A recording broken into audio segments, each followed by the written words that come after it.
Now Moses was pasturing the sheep of his father-in-law Jethro, a priest of Midian.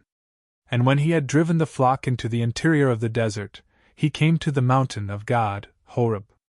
And the Lord appeared to him in a flame of fire from the midst of a bush.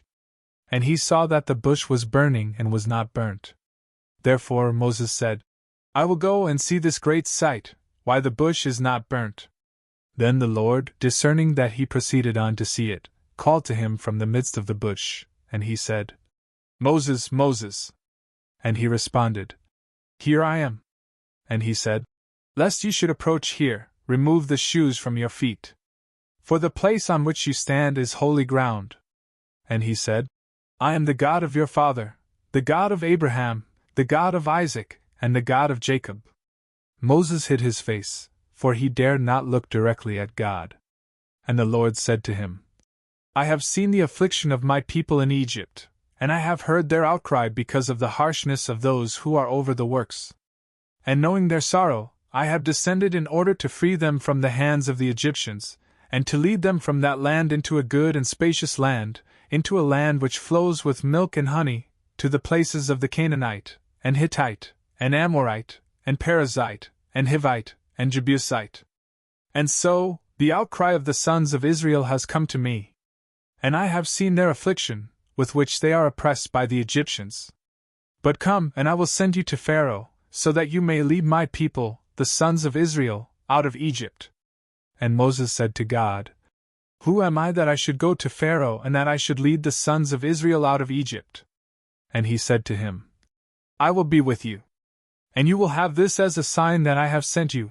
When you will have brought my people out of Egypt, you will offer sacrifice to God upon this mountain. Moses said to God, Behold, I will go to the sons of Israel, and I will say to them, The God of your fathers has sent me to you. If they say to me, What is his name? What shall I say to them? God said to Moses, I am who I am. He said, Thus shall you say to the sons of Israel, He who is has sent me to you. And God said again to Moses, Thus shall you say to the sons of Israel, The Lord God of your fathers, the God of Abraham, the God of Isaac, and the God of Jacob, has sent me to you. This is the name for me in eternity, and this is my memorial from generation to generation.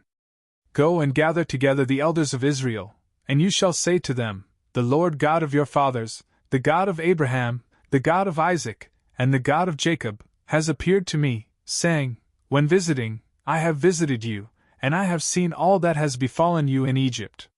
And I have spoken in order to lead you out of the affliction of Egypt, into the land of the Canaanite, and Hittite, and Amorite, and Perizzite, and Hivite, and Jebusite, into a land flowing with milk and honey. And they shall hear your voice. And you shall enter, you and the elders of Israel, to the king of Egypt, and you shall say to him, The Lord God of the Hebrews has called us. We shall go 3 days' journey into the wilderness, in order to offer sacrifice to the Lord our God. But I know that the king of Egypt will not release you, unless you go out by a powerful hand. For I will extend my hand, and I will strike Egypt with all my wonders that I will do in the midst of them. After these things, he will release you. And I will grant favor to this people in the sight of the Egyptians. And so, when you go forth, you shall not go out empty. But every woman shall ask of her neighbor and of her hostess vessels of silver and of gold, as well as garments. And you shall set them upon your sons and daughters, and you shall despoil Egypt.